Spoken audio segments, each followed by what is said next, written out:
friends, and welcome to Bad Book Club, where I, Jade, a silly goose with an English degree, read classic and popular literature so you don't have to.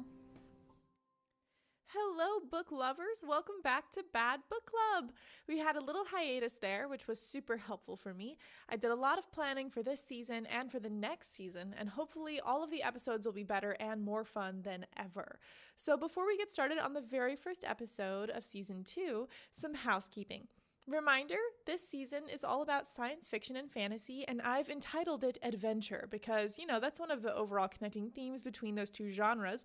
They both usually involve an adventure or change of some kind, and as we move through the season, I thought we could discuss what adventure means to you and what these books have to say about adventure and change.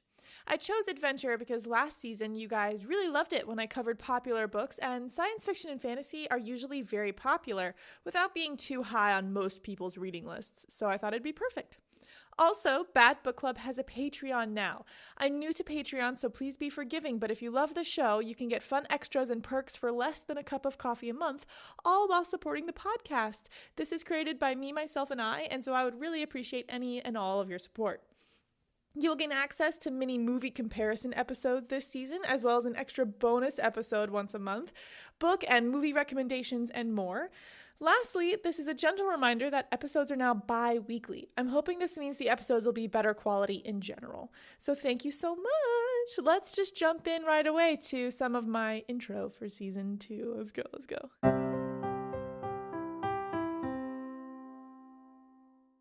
So Jade, what is the actual difference between fantasy and science fiction?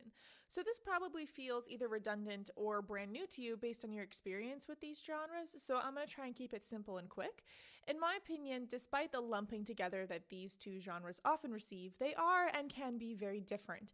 In short, fantasy is more focused on the hero's journey. It involves another fantastical world with its own set of rules and expectations, and it can be often based in myth or folklore.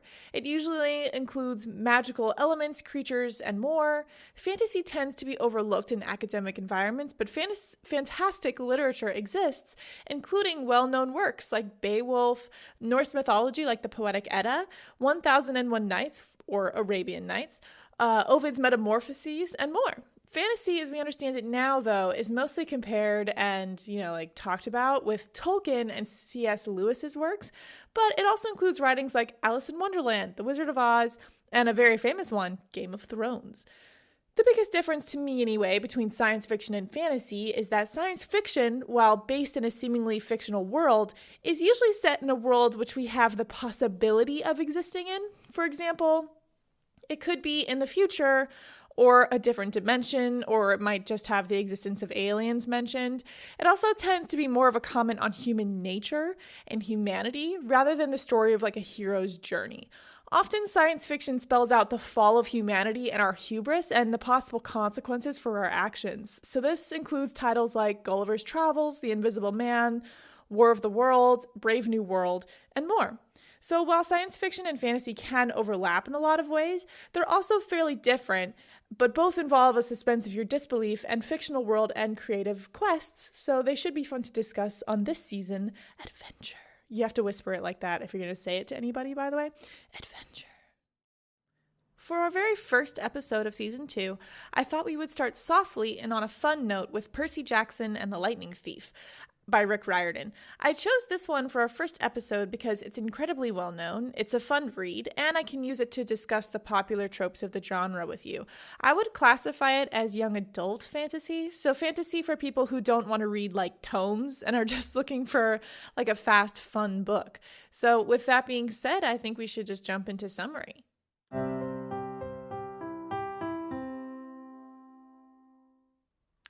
Okay, first of all, every chapter has a very cute, funny name and is very engaging, if a little bit of a spoiler in some ways. The first chapter is called I Accidentally Vaporized My Pre-Algebra Teacher, where nothing really happens. I'm just kidding. Basically, Percy Jackson is a 12-year-old who tells us that this book is very dangerous and to close it if we think we might be a half-blood. What's a half-blood? We're going to figure it out. It's okay. An exciting intro, for sure.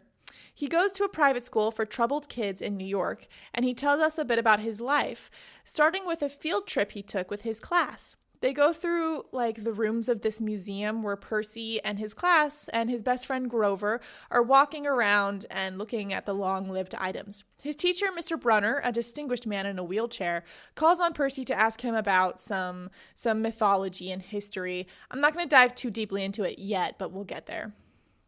Anyway, Mr. Brunner expects a lot from Percy, which Percy appreciates, but is also exasperated. I'm sorry, I'm having a blonde moment. It's fine. Can be tired by. That was good. I'm an English major. It's fine. Because he has dyslexia and ADHD, and he feels like these hold him back. They take a break for lunch in the stormy weather, which has been really erratic lately, and one girl, Nancy, decides to mess with Percy's friend Grover. By the way, Grover has these crutches for his legs. I believe it's said that he has like some sort of muscular atrophy, but I'm not sure. Anyway, Percy finds himself standing near Nancy, who's been pushed into a fountain nearby, and she claims Percy pushed her, even though he doesn't remember anything, and other students are whispering, saying that they thought the water reached up and grabbed her. Weird, huh? Let's just ignore it. But oh wait, he's in trouble. His teacher, Mrs. Dodds, who wears an inappropriate for a teacher leather jacket, brings him inside to berate him. But when he goes in, she transforms into a horrific monster with wings and claws, a harpy, who tries to kill him. Mr. Brunner, in his little wheelchair, rolls up, shouts his name, and tosses Percy a pen, which transforms into a sword as soon as Percy holds it, and then Percy slices through the harpy, and the harpy disappears. 1 second later, the pen is a pen. Mr. Brunner isn't around, and when Percy goes outside, Mr. Brunner isn't sure what Percy's talking about, and no one remembers that Mrs. Dodds even existed. Instead, there's a different teacher named Mrs. Kerr. What? That's the end of chapter 1. So first, a couple of reactions. This is a really interesting start to a book. I really like the creativity behind it. Pen turns into a sword. Very cool. And I like young adult books because they're very quick and they're very easy to digest. So they're great for like plain reads and stuff like that. But in general, my one issue with young adult reads is that I feel like sometimes the pacing is too fast. By pacing, I don't mean that like the structure or whatever. I just mean that sentences are short and it goes by really quickly, and I sometimes feel like I don't know the characters all that well before I'm thrust into their world. So, I don't know, I mean, that's really difficult to find a halfway point between too slow and too fast. But sometimes, this book, for example, I read it when I was in middle school, and I read it in like one day. It's a really fast read, but at the beginning, I remember being like, oh, wow, we really jump into it very quickly. The first chapter is entitled, He Vaporizes His Teacher. Like, I get it, but it also is like maybe like 10 pages before he's murdering a teacher. It's really fast. So it's good for young adults. Is it good for adults? I don't know. But anyway, let's move on. The next chapter is entitled 3 Old Ladies Knit the Socks of Death, which is a really fun title. But anyway, in this, we learn that Percy is now to the finals of the year. He still thinks everyone's playing a trick on him about not knowing who Mrs. Dodds is, but no one seems to know who Mrs. Dodds is. And unfortunately, Yancey, his school, has asked him to not return after the summer. They don't want him back. He's too much of a troublemaker. And so he's really bummed because he's going to miss Grover and some of his teachers, but he's excited too because he can't wait to see his mom again, you know? So anyway, lastly, before he ends the school year, he decides, I'm going to try really hard in Mr. Brunner's class, which is Latin, because I want him to be proud of me. But he's having trouble, so he takes his textbook and he goes to office hours to talk to Mr. Brunner, and instead he overhears Mr. Brunner talking to Grover, his friend. And they're saying stuff like, oh, Percy doesn't have any time, and like the mist will work until he's gone, and like we just need to keep him alive. And Percy's like shocked by this, drops his book, and they hear it, and he hides. And in the shadow of the hallway, he sees this like huge shadow, and it's making really big noises, like clopping noises, which is crazy because Mr. Brunner's in a wheelchair. But Percy gets out of there, no one sees him. And later, after all of his exams, Percy and Grover are riding a Greyhound bus back to New York. And Percy like interrogates Grover a little bit about what's going on. And Grover clearly knows what he's talking about and is lying about not knowing what he's talking about. And on the way, the bus stops because they have like a problem. And so they get off the bus. Percy or I think just Percy, sees 3 old ladies by a fruit stand knitting a giant blue sock. And then one of them pulls out a pair of huge gold scissors and chops a piece of yarn. And Percy tells Grover this, and Grover freaks out and gets him back on the bus and still won't tell him anything. And that's chapter 2. So there are only 16 chapters in this book, and I don't want to get too deep into all of them because otherwise it would take a really long time, but I like the titles. So each time we have a new chapter, I'm just going to say the name of the chapter so you know we're on a new chapter. So this chapter is called Grover Unexpectedly Loses His Pants. Anyway, Percy's pretty creeped out by Grover at this point, so he abandons Grover at the bus terminal, takes a cab home, and meets his mom at their apartment. Percy is greeted by his stepfather. His name is Gabe Ugliano, which is a really subtle name. And Percy calls him Smelly Gabe because he's super smelly and obviously a horrible person. He demands Percy give him money. It's really, really uncool. Percy's mom comes home, and her name is Sally Jackson. Percy loves her more than anything, and he says that he got expelled. She doesn't even want to talk about it. She just is like, tell me all about it. And he starts to feel a little homesick for Yancey. But he decides to not tell his mom about what happened with Mrs. Dobbs and with Grover and with the old ladies at the bus stop because he thinks it's weird and doesn't want to upset her. But anyway, Percy's mom is like, hey, we're going to go to Montauk, the beach, to stay at a little house for the weekend. And Percy and her are so excited. Gabe tries to stop them, but Sally makes some promises. And they take his car and drive to the coast. And they spend the night eating blue food, which is really adorable. Apparently that's their thing. And like sitting by the beach in their little fire. And they talk about how Percy's dad and his mom met on the beach, and that's why she loves it so much. And Percy doesn't really remember anything about him. He left before he was, older. And Percy asks if she's going to send him to boarding school again. And she's like, I'm not sure. Your dad mentioned he wanted you to go to this summer camp one day, but I might never see you again if you go there. And Percy's like, what? And she's like, never mind. And anyway, that night, Percy has like this strange dream about death on the beach.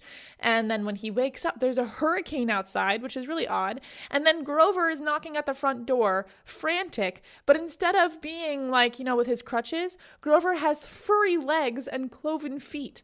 Sally isn't perturbed by this at all and realizes that Percy hasn't told her everything that happened about that year. And Grover says, it's right behind me. What is it? I don't know. But his mom is like, get in the car. My mother teaches me bullfighting. In this one, they're driving fast down the country roads and there's a hurricane behind them. And Percy's like, Grover, how do you know my mom? And Grover's like, I've never met her, but I knew she was watching you. And Percy's like, are you a donkey? And Grover's like, no, I'm a goat. I'm a satyr, obviously. And Percy's like, okay. And then Grover says to Percy that Mrs. Dobbs wasn't a myth. The 3 old ladies were real. And he says, the less you knew, the fewer monsters you'd attract. We put the mist over the human's eyes and we hoped you'd forget, but it didn't work and you're starting to realize who you are, so you're in danger. And Percy's like, please tell me what's going on. And they're like, we don't have time to explain. They have to get you to safety. And as they're driving, the car seems to explode and they're like knocked out of the road and Grover's knocked unconscious and they realize the car has been hit by a lightning bolt and it's on its side in a ditch and the roof has been blown out. And his mom's like, get out of the car, run fast to that pine tree on the hill. And Percy's like, no, I won't go without you. Isn't this a great reenaction? You're welcome. But Percy's like, no, I won't go without you. And Percy helps Sally and Grover. They pick him up and they carry him toward the pine tree. And the monster behind them is called Pasiphae's son, which if you're a nerd, you know what that means, like me. But we'll see in a second. Anyway, he can't see or hear very well, but Pasiphae's son can smell them. The monster destroys Gabe's car and the gas tank explodes. And then his mom is like, run. And like the monster's bad at changing directions. Like you just have to run.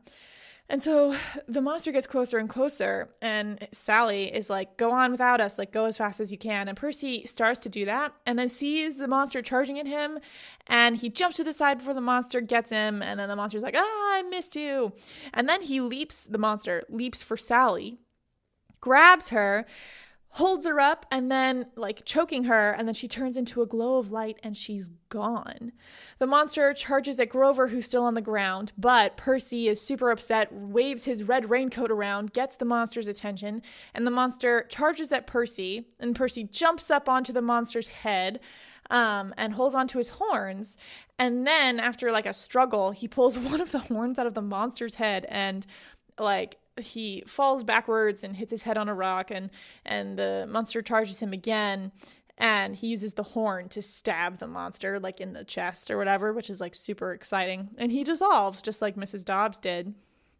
Percy is like not doing well, but he knows he has to care for Grover, so he grabs him, drags him past the pine tree into the valley, walks up to a little house where he kind of hears the voices of Mr. Brunner and a girl, and he passes out to the pretty girl saying, "He's the one, he must be," which isn't vague at all. In case you missed it, by the way, that monster creature was the Minotaur, which is like a body of a man with the head of a bull. He is the son of Pasiphae and one of the cows of a god of some kind, if I'm not mistaken. Anyway, that was the Minotaur. And the next chapter is I Play Pinochle with a Horse.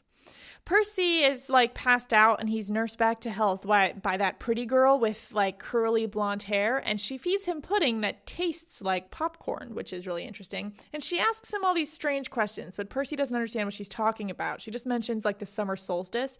He doesn't know what that means. When he fully wakes up, he realizes he's on like a nice chair by the countryside, and he realizes that his mother is dead, which is like super sad. And Grover apologizes for not protecting Percy better and gives Percy the horn of the Minotaur that he used to kill him as like a trophy, I guess.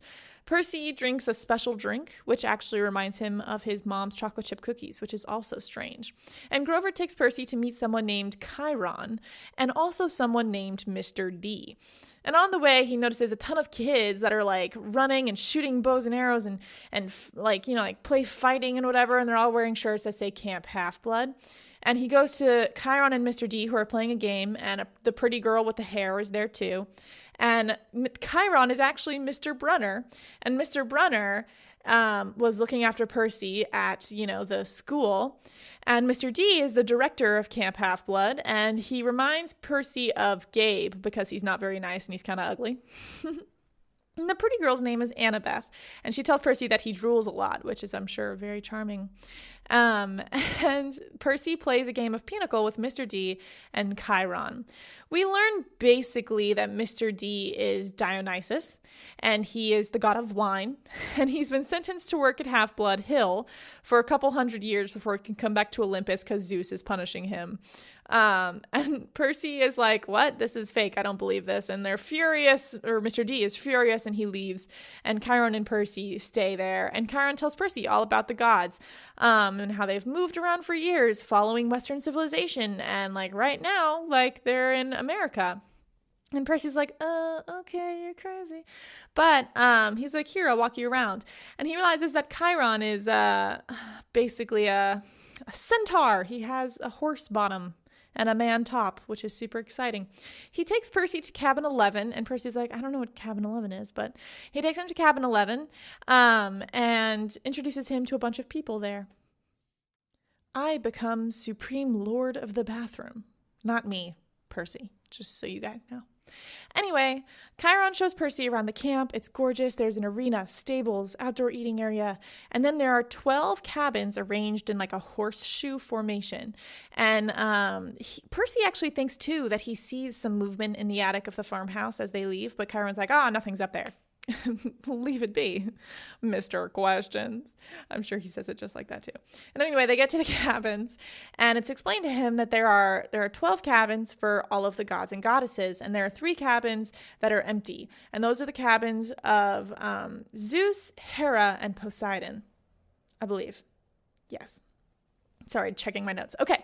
Chiron finds Annabeth, the girl with the hair, and asks her to finish Percy's tour, and she does. She takes him to cabin 11 where he'll be staying, and cabin 11 is like really old and run down, and they explain to him that this is the cabin of Hermes, the gods of travelers and thieves.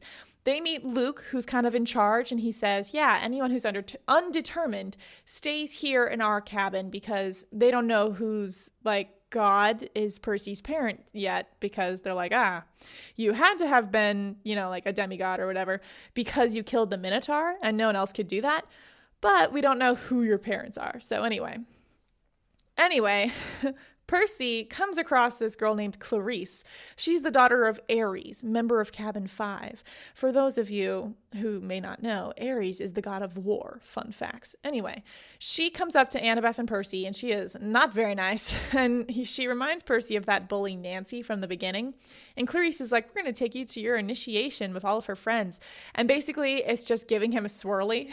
But before his head can get dunked, all of the pipes burst water and shoot over Percy's head and like kicks Clarice and all of her friends out of the bathroom with the force of like a fire hose, and they're left completely soaked while Percy's dry. And Annabeth is there and she gets soaked too, and she just says she wants Percy to be on her capture the flag team. So at least he's first pick in sports, right guys?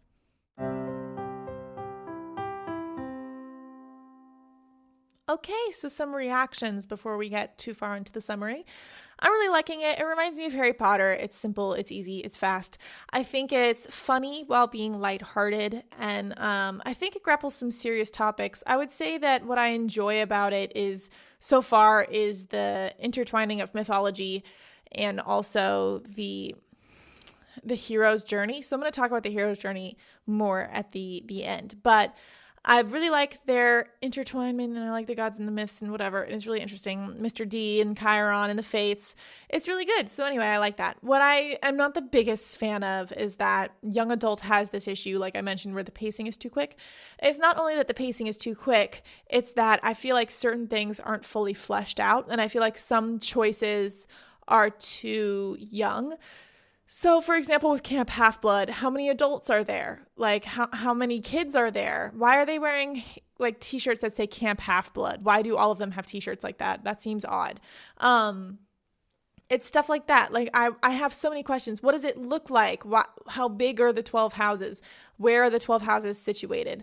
They talk about strawberry fields. Where are the strawberry fields? Like, it's just one of those things where I really don't have a picture of what it looks like in my head, and it seems like an important part of the story, and I'm confused because Percy seems to be handling all of this extremely well, extremely quickly, and he's aged at 12. And I don't know any 12-year-old whose mom would disappear before their eyes and they'd wake up like feeling like slightly sad, but like continue about their day and make jokes. That doesn't really seem like something that would happen to me. Like I feel like he might be aged too young. And for the rest of the book, I also agree that it seems inaccurate for him to be 12. Like he jumped on top of a Minotaur and stabbed it with a horn. Even if this was written for 12-year-olds, is that like a thing that 12-year-olds should be reading? You know what I mean? Like murdering a beast. So anyway, so just some like personal author choices I have questions about. But otherwise, it's a fun read. I mean, I mostly chose this book because I think it will reveal about like some tropes and about like some genre choices that are common in fantasy that we can discuss, and also because it's a fun read. So anyway, let's keep going and we can talk about all these choices. Pay attention too to something really big in fantasy as we go. Maybe you can come to some conclusions about identity. Let's go on. Chapter 7, My Dinner Goes Up in Smoke, is basically an info dump. By the way, I think a little earlier I said something about it being 16 chapters. That was like a weird mental typo. I'm looking at my book. It's 22 chapters, so ignore that. But anyway, Chapter 7, My Dinner Goes Up in Smoke. Like I said, it's an info dump. He and Annabeth are walking around. We learn, basically that the gods, they're, oh, your god, your father's a dad, Percy. And he's like, whoa, that's crazy. And they're like, she mentions that some kids at Camp Half-Blood never find out who their parents are because the gods kind of have to claim you a little, like show something. And the unclaimed ones stay in Cabin 11 with Hermes, where Percy is right now. And so they don't know if he'll ever get a sign from his parent. I wonder who his father is. I don't know, you guys. She also mentions that she's been there for a really long time, since she was 12. She's called a year-rounder because she's there full-time. And she says that the only place half-bloods like them are safe is in Camp Half-Blood because they have like a border that keeps monsters out. And the more powerful and more aware you are, the more monsters want to eat you, which is why Percy had to get to this little camp camp and why his mom thought she might never see him again. So much is explained. And she also mentioned some stuff about wanting to go on a quest and about how Percy needs to see the Oracle. It doesn't mean a lot to Percy, but she says basically sometimes you can leave Camp Half-Blood if you go on a quest. She really wants to go on one because something is going on in Olympus, which, by the way, Olympus is at the 600th floor of the Empire State Building. That's how you get to Olympus, which is really funny. And she says, I really want to see what's going on. I want to find out what happened in Olympus. When we visited, it was normal, and now it's really strange. So something is going on. Anywho, Percy's kind of overwhelmed, and he goes to dinner, though, with his friends, and his goblet is empty, and they say, you can fill it with whatever you want. It's magic. And so he fills it with blue Coke in honor of his mom, and they all sacrifice some of their food to the gods, and the smoke smells like delicious things, like cookies and stuff like that for the gods, which is kind of fun. And we also, we again see Luke, and Annabeth is kind of into him, and Luke apologizes and kind of mentions that he's the reason why Chiron and Mr. D don't want kids going on quests because his quest didn't go so well. And Luke has this scar on his face. So obviously it didn't go very well. Anyway, Percy kind of goes back to his cabin, happy, feeling at home after s'mores and dinner with these Camp Half-Bloods. And he doesn't even know that he's going to enjoy it for such a short time. We capture a flag. Not at all a spoiler, right, guys? It turns out that at Camp Half-Blood, Percy's really good at canoeing, but not much else. And during a sword lesson with Luke, he ends up actually being pretty good at it. While they're doing swordplay, he, suddenly kind of does better, which is a little crazy, and manages to knock Luke's sword out of his hand. Gasp, am I right? And we also learned that the reason why some houses are empty at Camp Half-Blood is because Zeus, Poseidon, and I think Hades all decided they would not have kids because they're too powerful, and so they made a pact. And a couple years ago, Zeus broke that pact and had a child named Thalia.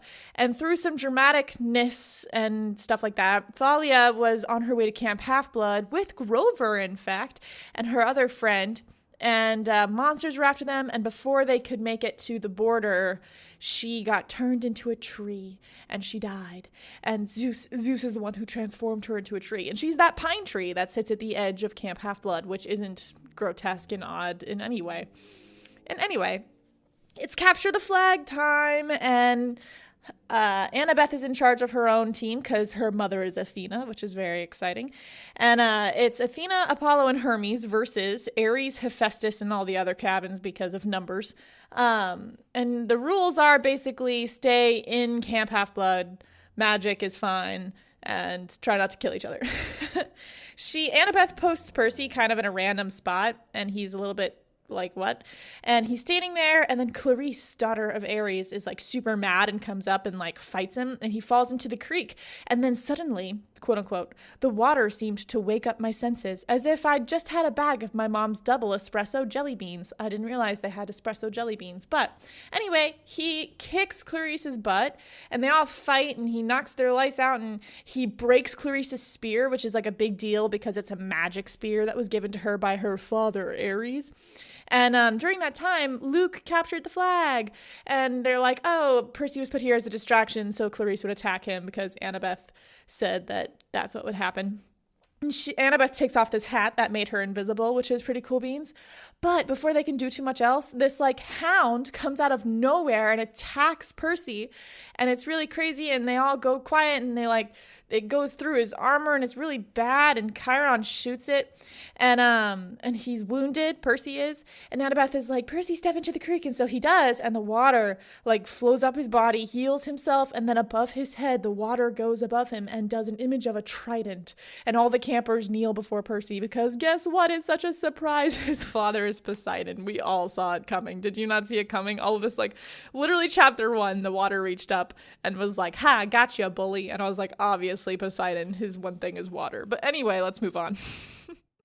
I am offered a quest. Not me, Percy. But anyway, Percy is moved to cabin 3 because that's Poseidon's cabin, and he's all by himself because the gods weren't supposed to have children, but they had him anyway. Anyway, he's kind of bummed because he's like, dang it, I was really having a good time with all my friends and then I just got moved here. And Luke still trains Percy one-on-one, being harder on him now because he has some, like talent with the sword. And Percy has a weird dream of two like men in Greek style clothes fighting on a beach saying, give it back, give it back. And then suddenly the earth opens and Percy falls into an abyss, and then he wakes up and there's a storm outside and Mr. D has summoned Percy. Basically, he talks to Mr. D and Mr. D says, all right, like you can either leave like and go on a quest, or when I get back from a meeting in Olympus, I can turn you into a dolphin, whichever one you want. That's like a literal thing he says. And so Percy's like, okay, how about a quest? And Chiron tells Percy that the reason why this is all happening, the reason why Percy is important, the reason why Annabeth is odd, the reason why everyone's acting weird is because Zeus and Poseidon are having one of their worst fights in centuries because Zeus's symbol of power, a bolt, like a lightning bolt, has been stolen. And Zeus blames Poseidon and thinks he got, a hero to steal it for him. And now that Poseidon has claimed Percy as his son, everyone thinks that Percy stole the bolt. And he's like, I didn't even know gods existed until recently. And Chiron's like, well, they don't care. And Poseidon, he rules the sea and Zeus rules the sky, in case you don't know. And this is where they say, go on a quest, find the bolt, and return it before World War III happens, all right? Just try and do it. And Percy's like, I'm just some dude, but like, all right. And Chiron goes, okay, go upstairs and chat with the Oracle first before you go. Because apparently there is someone up in the attic and it's the Oracle. So he goes and it's full of ancient stuff, including like a mummy. And then suddenly the mummy opens its mouth and like green smoke pours out and it turns into these like smoke figures of Gabe and his buddies playing poker. And the Oracle's like, I am Delphi, like the spirit of Delphi, like whatever, Apollo and the mighty Python, blah. And in case you don't know that myth, it's really not that big of a deal, but she's just the famous Oracle from a long time ago. So this is her spirit. And Percy's like, what is my destiny? And one of the smoke people says, you shall go west and face the god who has turned. You shall find what was stolen and see it safely returned. And the third one says, you shall be betrayed by one who calls you a friend. Ooh, saucy. Am I right, guys? And lastly, you shall fail to save what matters most in the end. Ooh, that is not good, I don't think. Percy tells Chiron and Grover about this, except for the very last, like, being betrayed by a friend and failing to save what matters part, because I guess we're keeping important information to ourselves, because that's smart. And Grover comes with Percy, decides to come, and they talk about how it's probably Hades who stole the bolt, because he wants his brothers to fight, right? And he is the god of the underworld. So Chiron is like, okay, I guess Hades has a spy at Camp Half-Blood because only a spy in the camp could have summoned a hellhound because hellhounds come from Hades. And so they're like, hey, you have to be careful because I would bet that Hades wants to kill you before you can get the bolt back, and Zeus wants to kill you. So it's going to be really difficult. Easy peasy. It's not even a problem.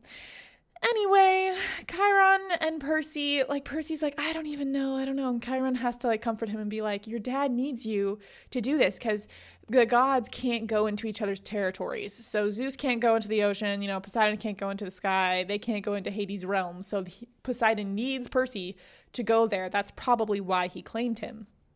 So we're a long way off from boarding school, right, guys? And they say naturally the gates to the underworld are in Los Angeles. So Percy, Grover, and Annabeth will travel together across the country to get the bolt, but a little sticking point, they can't fly because that's Zeus's territory, and Zeus will just shoot them out of the sky, and he doesn't want that. So I guess they're on their way to Los Angeles from New York, by car or bus or feet or however they want to get there. I ruin a perfectly good bus. So Percy, Grover, and Annabeth decide to, embark on their quest. And Annabeth packs her little magic Yankees ball cap that her mom Athena gave her that makes her invisible. And Grover brings like his little music pipes and like a hat to hide his horns and lots of scrap metal to snack on. And they all meet at the hill where like Thalia was, the pine tree. And the head of camp security, Argus, who has like 100 eyeballs all over his body, is waiting with a car. And before they leave, Luke runs up to Percy and gives him a pair of magic sneakers with wings, flying sneakers that he got from Hermes. And he's like, good luck on your quest. And Percy's like, oh, thank you so much. And Percy realizes, though, that it's not a good idea for him to have these because, remember, the air is like Zeus's territory, so he gives it to Grover. And then Chiron also gives Percy something else that's super important, the pen, which turns into a sword. It has a name. The name is something I'm going to butcher. It's Anaklusmos, aka it's also called Riptide. Apparently this sword, when sheathed, looks like a ballpoint pen, and if he throws it, it'll appear back in his pocket as a ballpoint pen. So that's pretty good. And before they leave, we get another last-minute history lesson about how the time of the Titans was like back in the old days, but they're still around, and Kronos is still there. Like, we're lucky that they're not around. I'm sure that has nothing to do with the quest, am I right? Anyway, they decide they're going to head off and do their own thing. They get into the car where Annabeth informs Percy that Athena and Poseidon don't like each other, so therefore she and Percy can't like each other, which seems crazy to me, but whatever. And they get out of Camp Half-Blood and they board a Greyhound bus where immediately the teacher who was Mrs. Dodds from the beginning and two, basically twins of hers appear on the bus. Harpies! Oh no! Basically, there's this big little, rumble on the bus, and Percy uses Annabeth's hat to become invisible for a moment, and, the poor bus, careens into a ditch, and they crash, and everyone evacuates, and they have this big fight, and they slice the harpies up. And fun facts, you can't actually kill these animals, which is why Mrs. Dodds is here, is because they just evaporate because they're myth, so they always return. So, you can kill them, but they'll be back, which is, a super comforting thought, really, I'm really glad.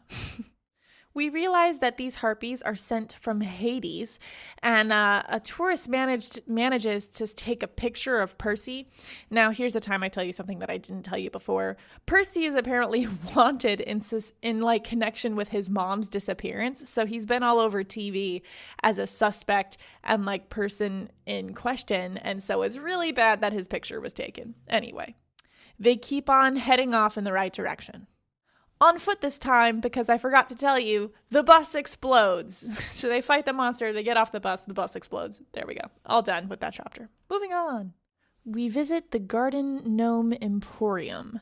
In my personal opinion, this chapter is fine, so I'm not going to spend too much time on it. Basically, they're walking along the side of the street because I guess that's their plan. I don't know why they wouldn't get a taxi to someplace. I mean, they say that in the explosion they lost some of their money and stuff, but again, I feel why are you walking? That has to be the least accurate form of transport.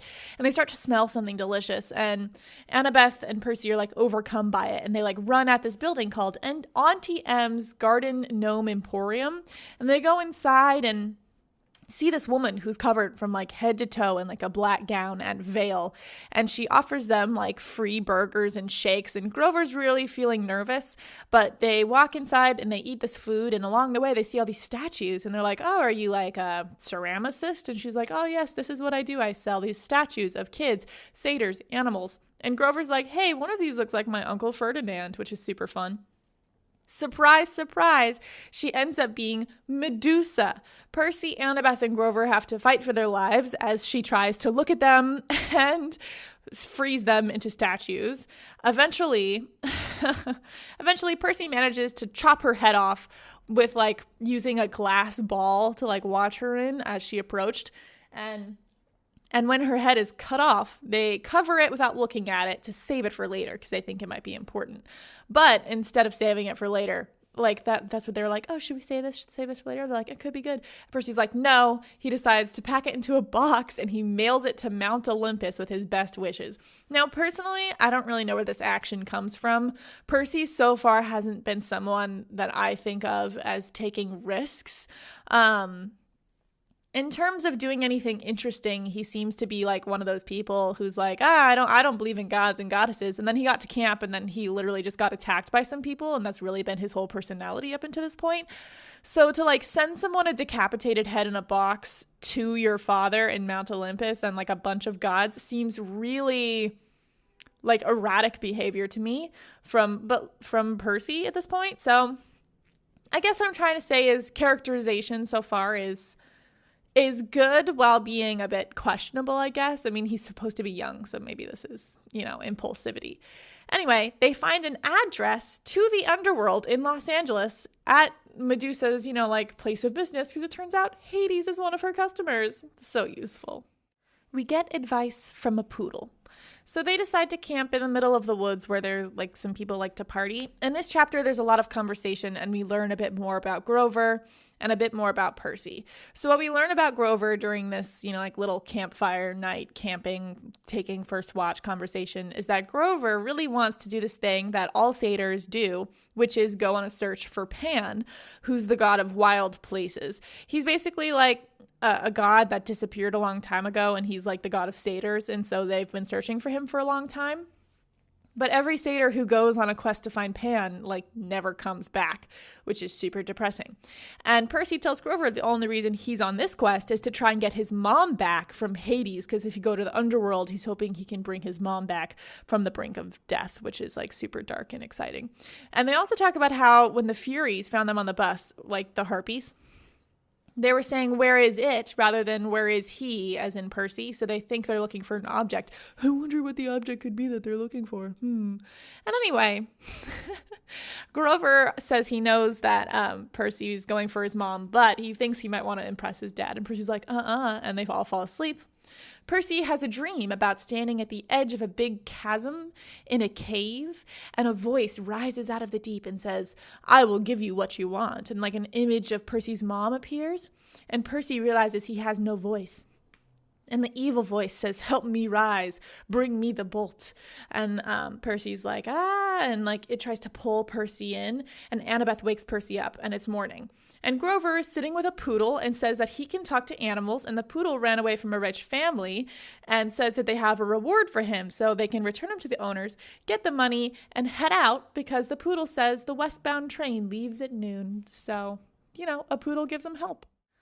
Okay, so here, honestly, in the story is where I start to feel not exactly tired, but a little bit like they're being dumb.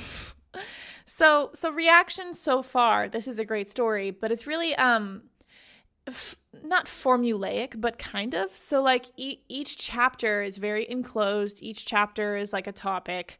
And this upcoming chapter is called, what's it called? I Plunged to My Death, which is super exciting. And we learn more about Annabeth, and then we have another monster that attacks them. So you're going to get a feel that this is kind of what happens over and over again, especially here in the middle of the book. So it feels really similar. Basically, we learn, more about Annabeth this time. So Annabeth says, yeah, my mom's Athena, right? But I was raised by my dad. Athena flew me down in a little carriage to my father and said, this is your half-blood child.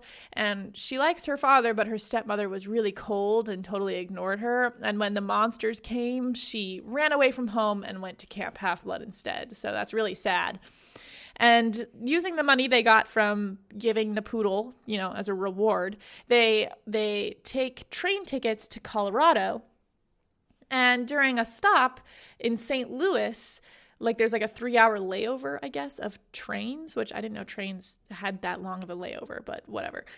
Anyway, they're let's go to the Gateway Arch because we have all this time. And this is part of the story where I was like, what? Because I was you're going into an arch up into the air while monsters are hunting you. Why not just stay at the train station or stay in small spaces? You're literally just on, I don't understand why you guys are doing this, but whatever. They decide to go into the arch, the Gateway Arch. They take this elevator up to the top with this woman who's holding a chihuahua. And when they get up there, they go to the very, very top of the arch, and they go to the observation deck, and it's almost closing time. And there's no room for Percy on the elevator down. So Annabeth and Grover go without him because that's also smart. This is what I'm talking about. But anyway, while he's up there, this big lady has a forked tongue, and the chihuahua turns into a chimera. I believe that's what it's called. So this is Echidna, the mother of monsters, and her son, Chimera, which has the head of a lion, body, the body of a giant goat and hooves like a goat and a serpent tail and a 10-foot long diamond back growing out of its shaggy behind. So like as a tail, it has a snake, which is like super fun, right? They fight and the chimera like bites Percy's leg and blasts a hole into the observation deck, and Percy drops his sword through the hole. And the monster is like, if you were a real hero, you'd jump 600 feet down to the Mississippi River and get it back. So Percy goes, okay, and jumps through.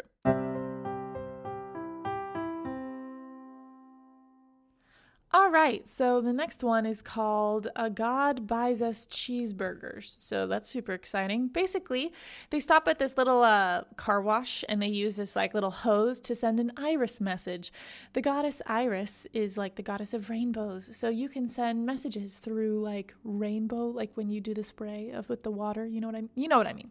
And so you can send messages. So they send a message to Luke and Luke answers because Chiron is busy and he's like, oh, it's crazy here. Like all of the houses are picking sides between Zeus and Poseidon. So it's getting really sticky. And they tell him everything that's happened. And Luke is like, I bet Hades has the, bolt. You should go and get it because he probably used his helm of darkness to make himself invisible. You have to say it like that, by the way. It's the only way it works. And anyway, the water runs out and the Iris message fades away. And they go to a diner because they're starving. And this big, beefy dude walks in like a leather jacket. And he sits there. And Percy's all angry by his presence. And this is Ares, the god of war. He says, I have a favor. I left my shield in a ride called the Tunnel of Love in like a water park. Please get it for me. And I'll give you a ride to LA. And Percy is like super sassy and doesn't like him. But they agree to go do it. And like this part of the book honestly is like, it's fine. But basically they go to this water park to get his shield back because they need a ride. And they find the Tunnel of Love and they go in and they're like, okay, there's his shield in the ride. So they grab the shield and like this tripwire comes out and like nets come in and cameras turn on and look at them. We learn that Ares this is like mythology 101-ish. So basically Ares is sleeping with Aphrodite, the goddess of love, but Aphrodite is married to Hephaestus. And Hephaestus is like technology invention guy, and he likes to catch them together and humiliate them. So this was a trap meant for gods, and it's meant to humiliate them. So these cameras are like broadcasting to Olympus, and these kids are stuck in this like ride where there's like nets now, and they're in like some sort of like, I don't know, like pool-ish, and it starts to fill with these mechanical spiders, and Athena is terrified of spiders because of an old myth about Athena. And so, and so they use their smartness and brains, and Percy uses his water powers to kind of like shoot them down the ride and fling them over a fence, and they're able to escape. They steal some clothes and knickknacks from the store, and they grab Ares' shield, and they're like, ugh, like whatever, this is so irritating. And anyway, they're like, blah, blah, blah, which is, fair. And anyway, they're really, really mad at Ares because he tried to trick them. Oh, also, Percy leaves a really fun message for the Olympians on the cameras, like yelling at them about how like rude they are. So yeah, we take a zebra to Vegas. Back at the diner, Ares is waiting for them, and Percy is super pissed and tells him that he's a jerk. And Ares is like, fine, whatever, and shows them this truck that's going right to LA. It's called Kindness International Humane Zoo Transport. Warning, live wild animals. And they're like, I guess we'll be traveling in the back of a truck with a bunch of wild animals. Ares gives them a backpack full of clothes, food, money, whatever. Someone in the diner takes a picture of Percy because they recognize him. And also Percy's like, hey, you said you'd tell me news about my mother. And Ares is like, oh, right. Well, she's not dead. She's just being kept as a hostage in Hades, so go get her. And Percy like kind of insults Ares, and Ares is like really, really pissed about it, but he leaves on his like Harley motorcycle. Again, this is a level of erratic anger and impulsivity I haven't seen from Percy yet.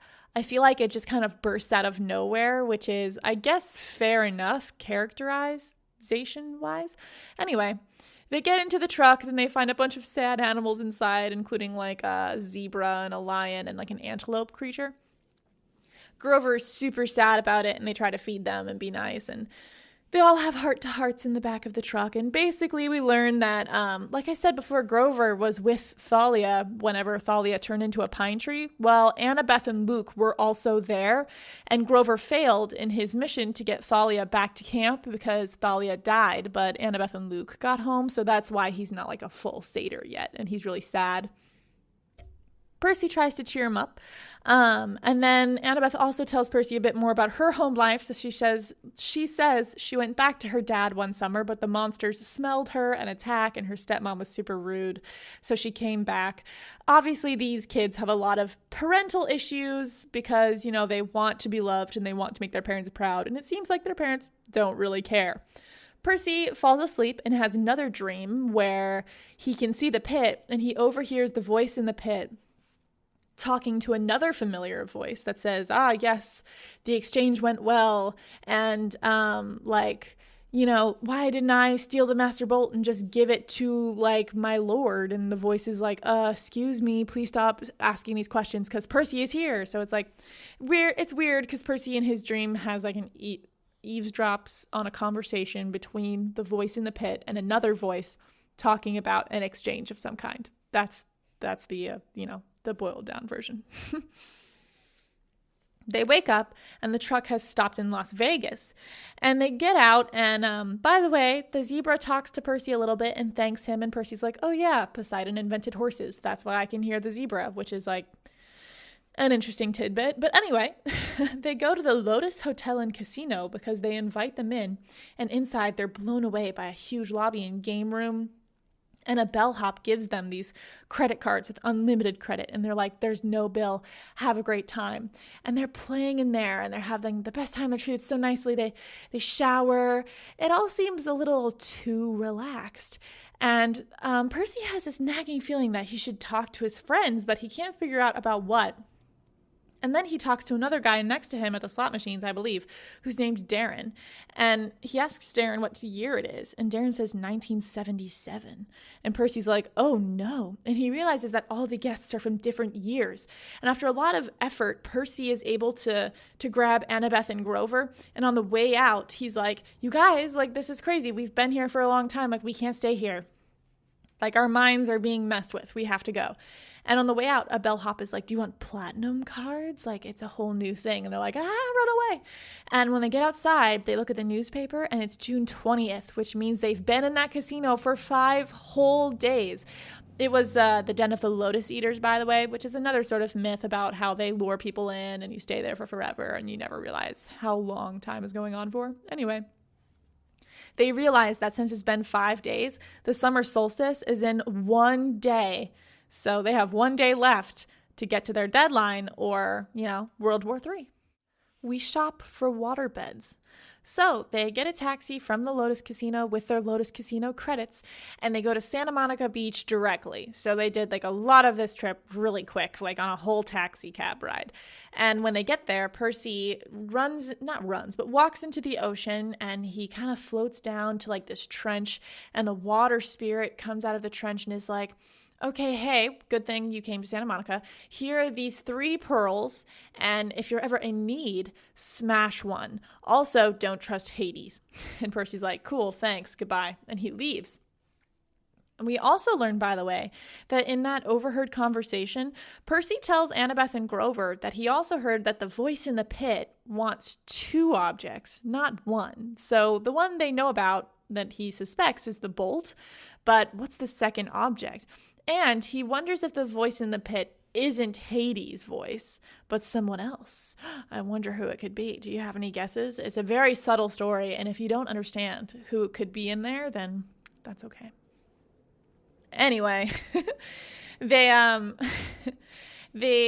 go from the beach, and now they're trying to find the address of, like the underworld, and they're wandering around, and these like high school kids with knives walk up to them. It's kind of random and like kind of like mess with them a bit. And Percy pulls out his Riptide pen, but guess what? Riptide doesn't work on mortals. It literally just goes through them like a hologram. So he's like, dang it.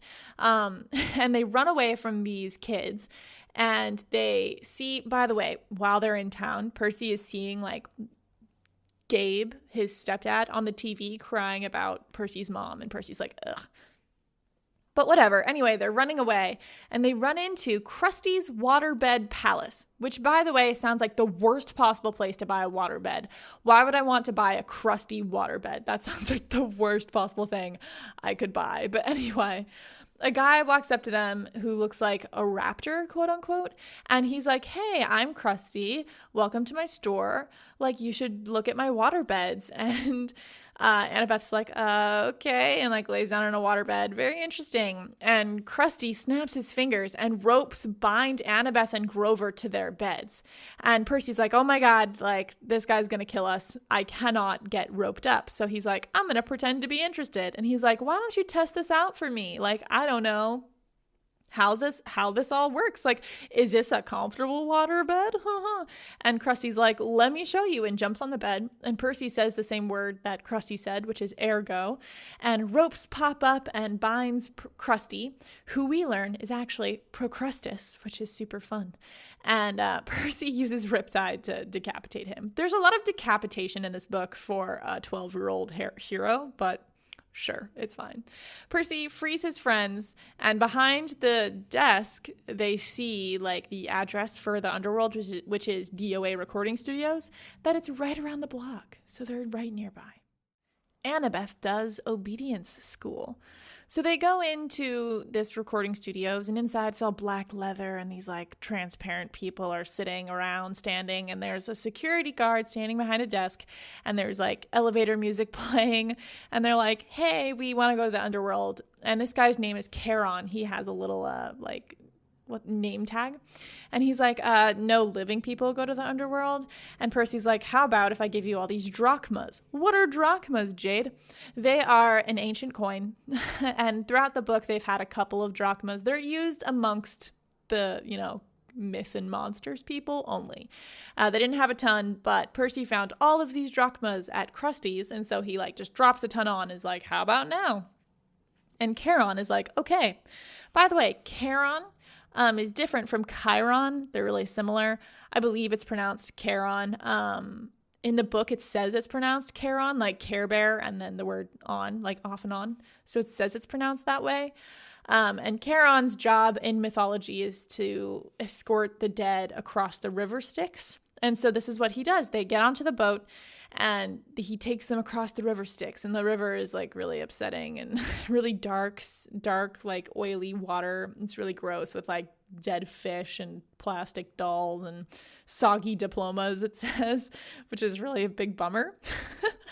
And the ceiling has like stalactites, and there's a gross, scary mist on the shore, and they're in the underworld, and they get to the shore, which is like black sand, and the entrance to the underworld looks kind of like what Percy describes as the Jersey Turnpike. So there's like a line of people and like toll booths, and there's an easy death line, and then there's an attendant on duty line, which is super slow and super long. Easy death leads to the asphodel fields, which is kind of like purgatory, so it's neither good nor bad. But if you want to be judged and have the possibility of going to heaven, you have to wait in the long line, which is really interesting. And so they decide, and they also see, by the way, before they decide anything, they see Cerberus, who's like a giant Rottweiler with like 3 heads that guards the underworld. And they're like, okay, so we have to get through this, and then we have to get through Cerberus, and then we'll be there. And so Cerberus can detect, though, the living among the dead. So they're like, ooh, this is not good.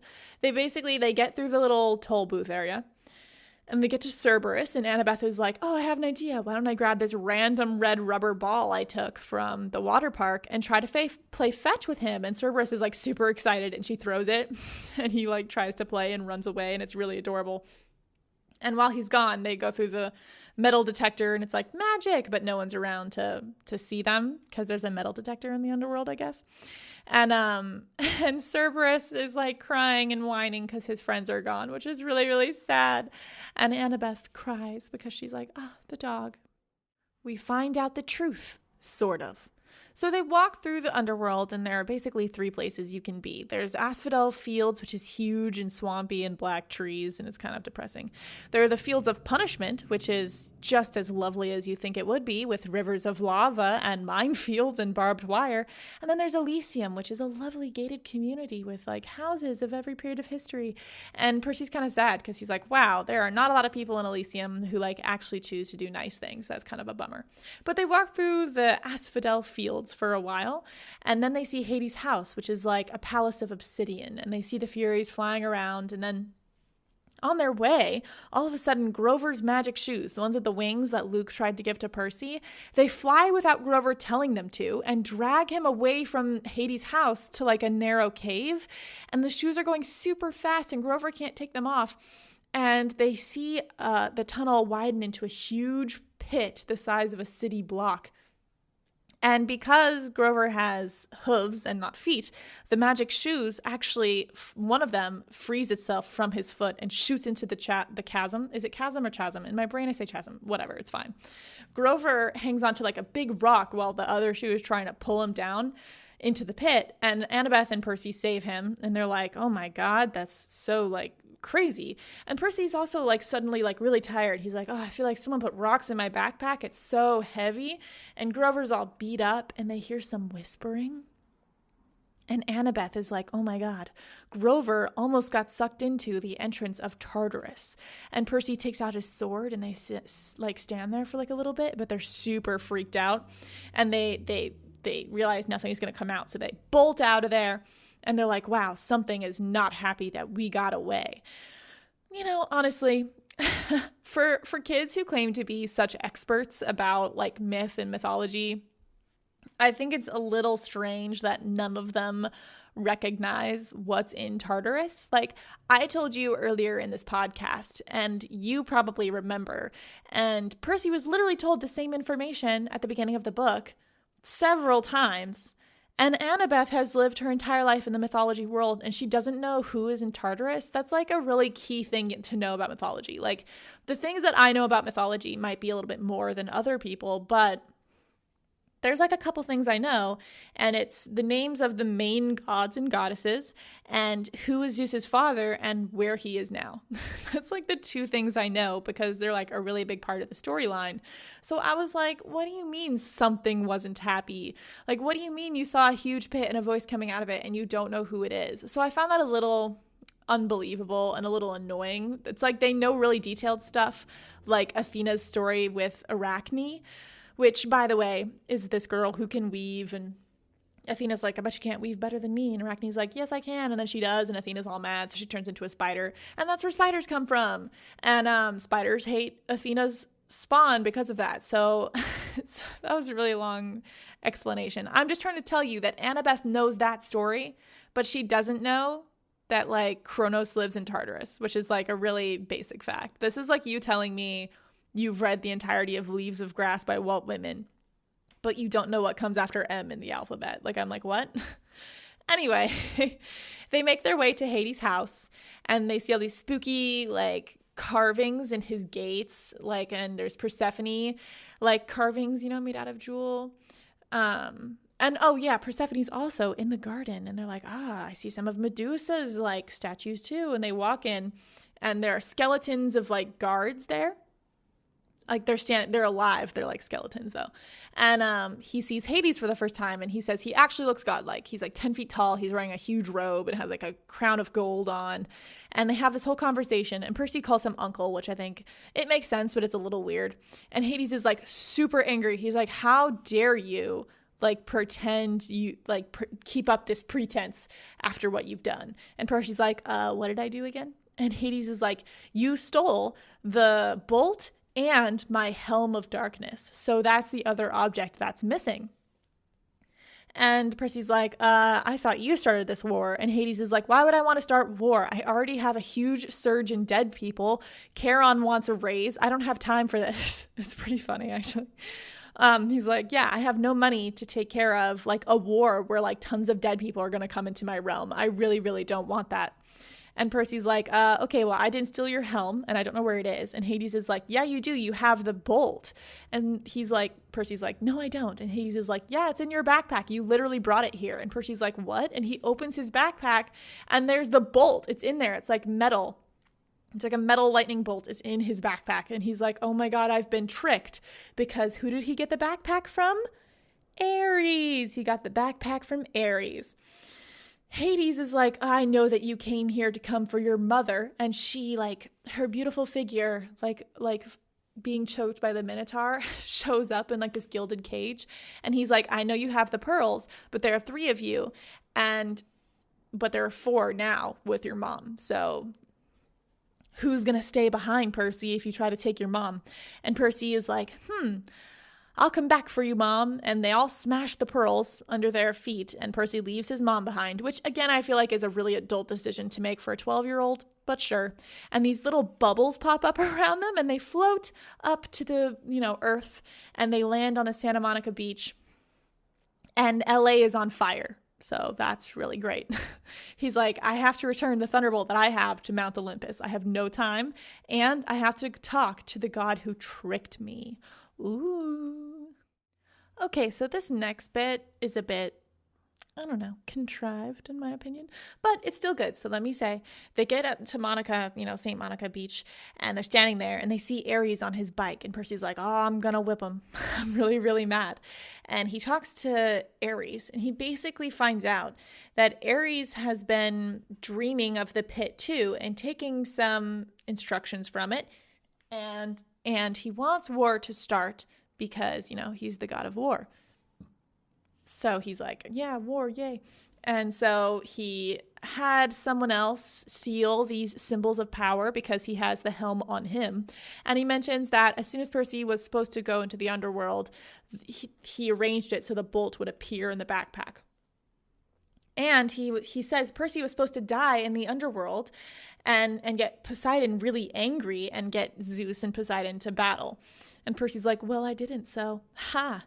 And Ares kind of looks like he's listening to a voice in his head for a second, and he's distracted. And Percy's like, I don't think Ares is smart enough to do this. So it's like on his own. So it's definitely with influence from the voice in the pit in Tartarus. And Ares is like, that's offensive. I'm super smart. And they start fighting. Ares sends a boar on Percy, but Percy chops off its horn. They start battling in the waves, and Percy's using the water, and Ares is using, his tough battle prowess. And suddenly, humans arrive, and they're seeing a god and a demigod fighting with swords in the waves. And but to them, it looks like a tough dude and a young boy shooting at each other with guns. So police arrive in huge numbers. Ares sets their car on fire, like all the police cars on fire. The crowd disperses because they're like, fire. And Percy uses a huge wave to discombobulate Ares and cuts him on the ankle, causing golden blood to flow, which, by the way, fun fact, the blood of the gods is called ichor, which sounds really gross, but that's what it's called. And Ares is like, ugh, whatever, and curses him, and then he leaves. But the Helm of Darkness is left in the surf, so Ares left it behind. Now the Furies arrive on the scene, the Harpies, and they've watched this whole thing go down, and they realize that Percy's not the thief, so they're like, okay, we'll tell, Hades it wasn't you. And Percy gives them the Helm of Darkness, and they're like, we'll take this back to, Hades. And they're like, live well, become a real hero because we'll kill you next time. And they all celebrate, and they decide they're going to fly back to New York in order to make their deadline, which means they'll be going through Zeus's territory. I settle my tab. Percy and them arrive back in New York after a, shaky plane ride, which was definitely Zeus being upset.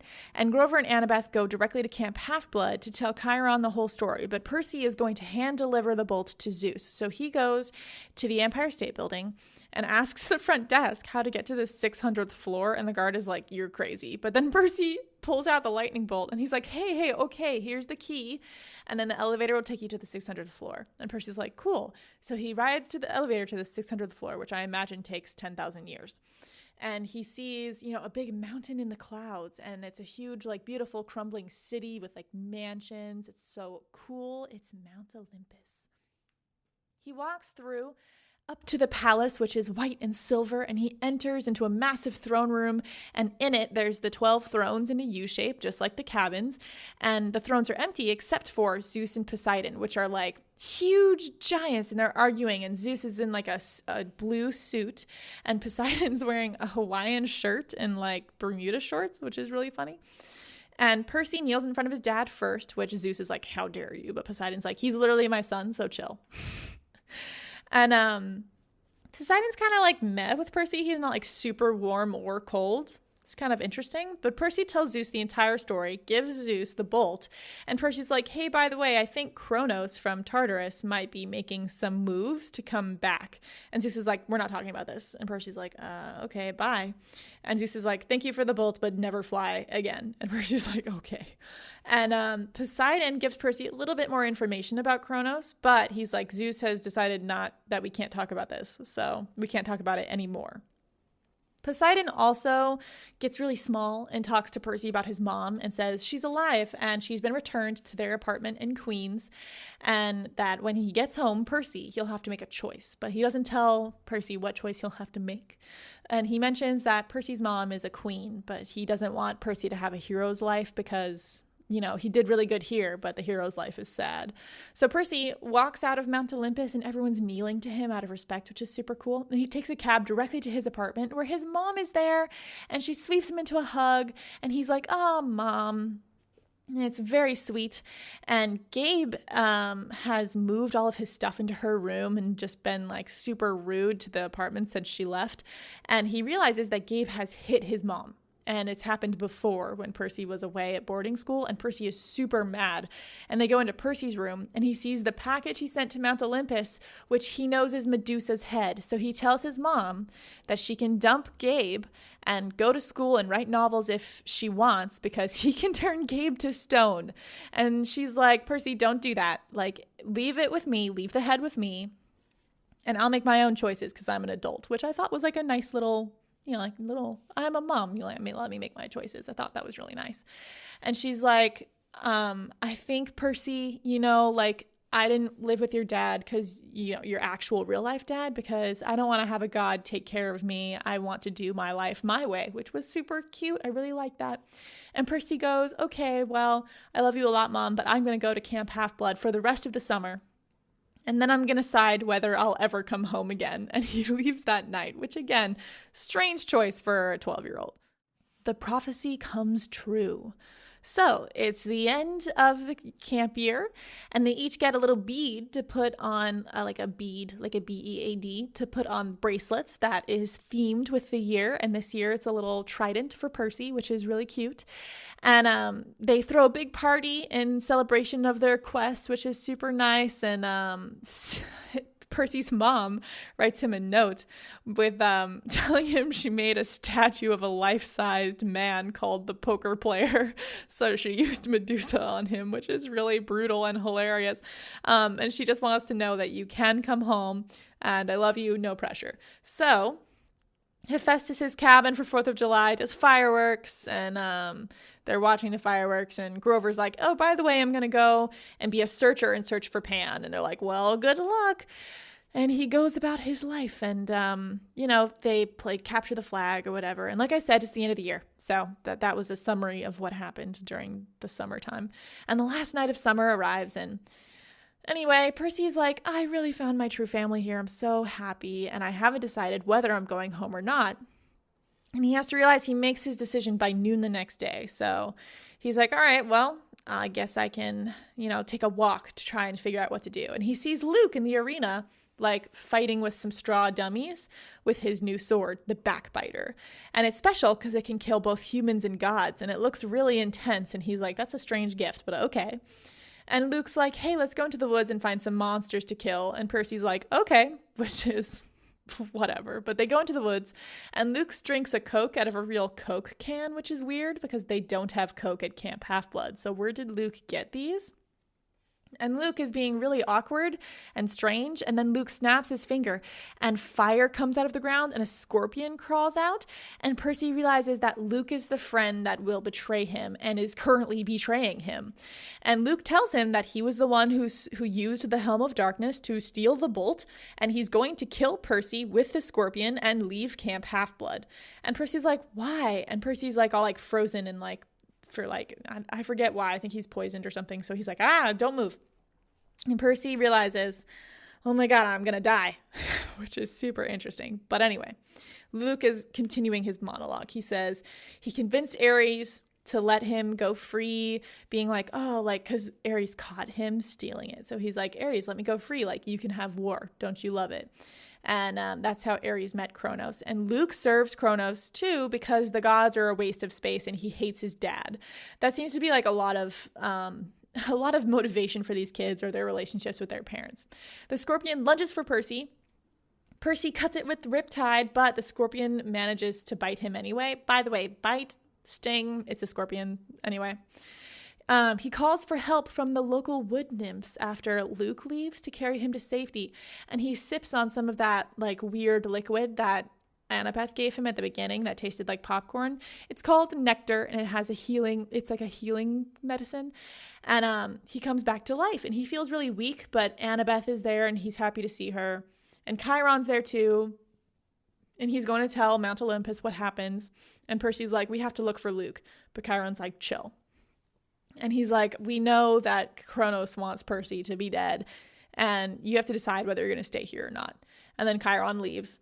And then Annabeth says she's going to stay the year with her dad because she's taken Percy's advice and wants to make peace with her family. And then Percy's like, okay, well, next summer we can go on a quest and find Luke together. And Annabeth's like, okay. And then Percy's like, I guess I'll go home too. And he's like, I wonder if my dad will approve, but after all, I'll survive until then. I am your son. And Argus, the many-eyed man, takes him home. And that's the end. Okay, friends, and we're on to our analysis. This has already been a pretty long episode because it was first of season 2 and I did some housekeeping, so I'm not going to take too long. All in all, this book is super fun, really fast, a good read for the weekend. I don't think its subtlety is what it has going for it. I mean, a lot of the times the chapter gives away what's going to happen anyway.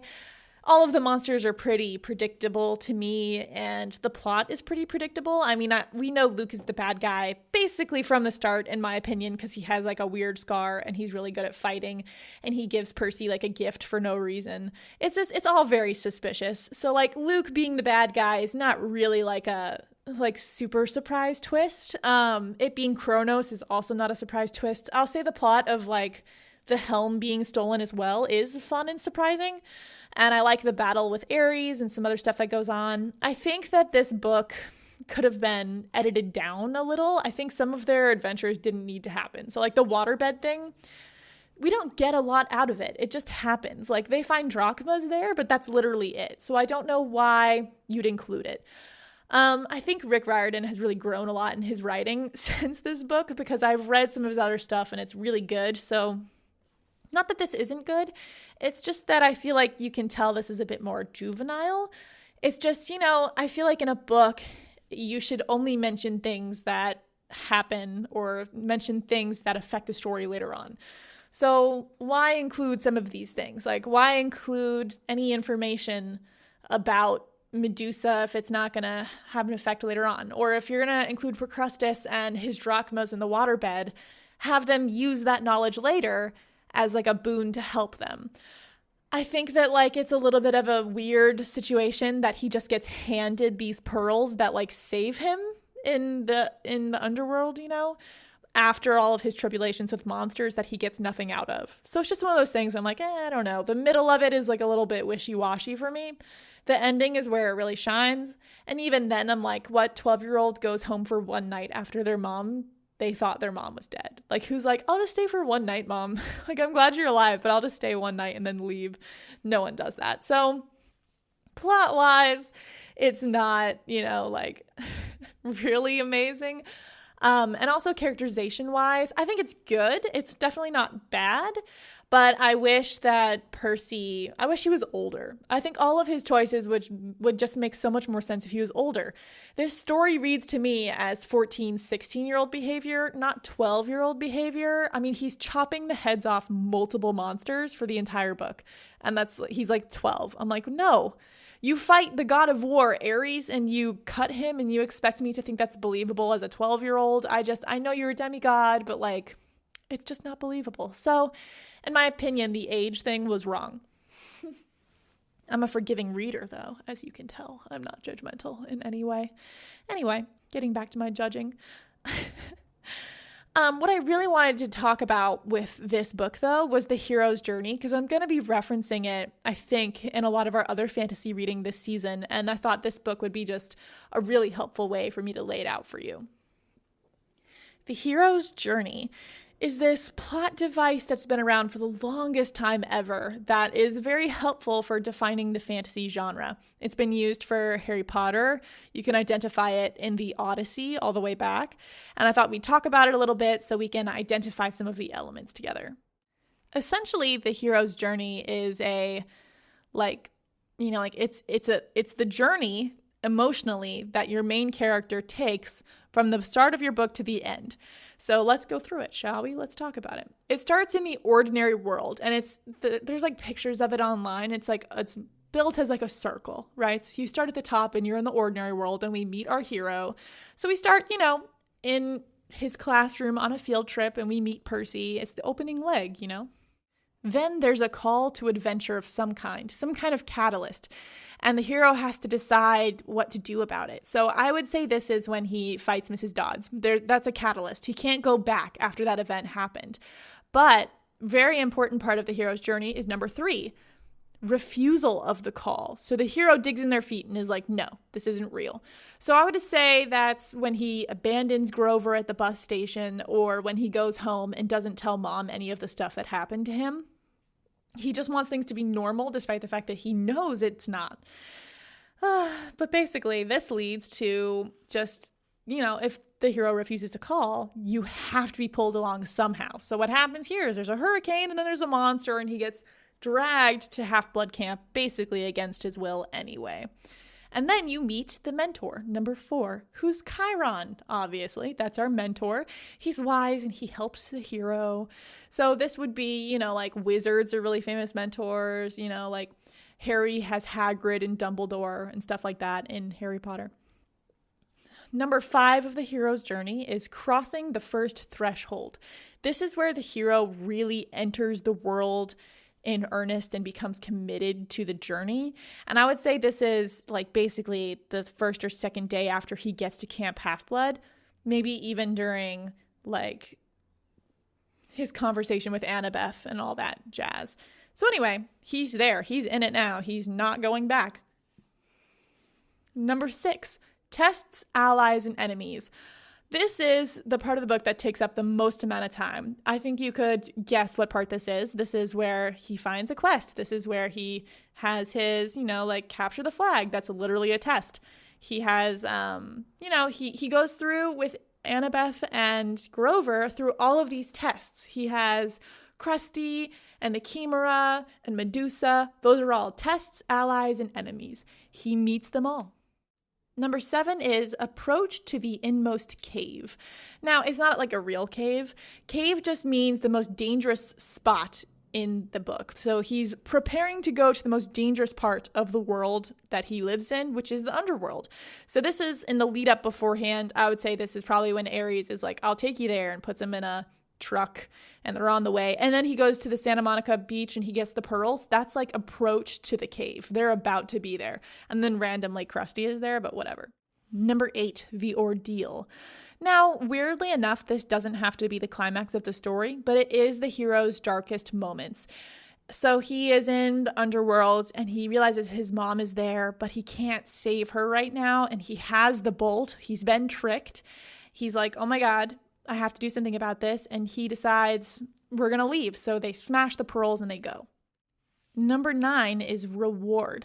Now, I feel like this name is a bit misleading because we're not near the end, really, but it does mean that the hero can see the light at the end of the tunnel. He sees a chance to get through this situation. So he leaves the underworld in their little bubbles and they get up to the beach and he approaches Ares and he greets the consequences for his actions in the last part, which is basically surviving the underworld when Ares wanted him to die. And he's like, oh, dang, like, I'm here. Like, I see the light at the end of the tunnel. I know what I have to do, but Ares is here. Number 10 is whenever the light at the tunnel is just a little further back than the hero thought. So it's not quite over just yet. He has to fight Ares and he has to get back to Mount Olympus. So this is the part where he's fighting Ares in the waves. This is his second test. It's not quite over yet, his ordeal. The resurrection is part 11, which is the true climax of the story. Everything that happened in the story leads to this moment. And I think this is the moment when he returns the lightning bolts to Mount Olympus and explains himself. And we meet Poseidon, his father, and he tells the whole story about what happened. And it's like, oh, this is what's happened here. So I think that's the climax of the story, in my opinion. Now, the last part of the story is called Return with the Elixir. This is where I think you could make a couple arguments. So in terms of the hero's journey, it's not supposed to be super formulaic, and I think multiple events could count for these things. So you could go back and say the light at the end of the tunnel, he's not quite done yet, could be his fight with Luke, any number of things. I just decided it was with Ares because I feel like that little moment with Luke is at the very end, but Number 12, Return with the Elixir. The hero finally gets to go home and they're a different person than when they started. They've grown and matured and they've earned like insight, and the elixir is just a metaphor for some sort of gift. So I would say that's Percy's bracelet probably for ending the school year, or not school year, the summer at Camp Half-Blood. But like I said, we have that test with Luke one last time. So things are a little murky here at the end, but overall you see Percy's journey. He starts off in the ordinary world. He has a mentor. He has tests. He has an ordeal. He has, he goes to Olympus. He gets to the climax of the story, and then he returns home to Camp Half-Blood and returns home to his mom, and that is the story.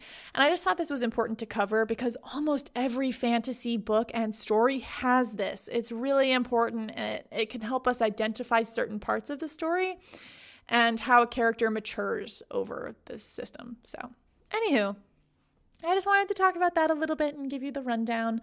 I'm going to keep analysis pretty light because we're almost at an hour and a half now. So I just wanted to say thank you so much for listening to the first episode of Season 2 Adventure with me in our Bad Book Club podcast. If you review the podcast for me, I'll give you a shout out on here and thank you for your review because I really do deeply appreciate it. If you want to become a Patreon member for less than a cup of coffee a month, then you can at the link below. And what else? I just love you guys. Thank you so much for your support. And also, if you become a Patreon member, fun facts, I will do a movie comparison with this book, which will be great because the movie is completely different. Thank you guys so much, and I'll see you next episode where we'll be talking about a book that I'm not going to tell you. It's going to be a surprise. So I'll see you then. Thank you for listening. Thank you. I hope you enjoyed Percy Jackson, and goodbye, lovelies.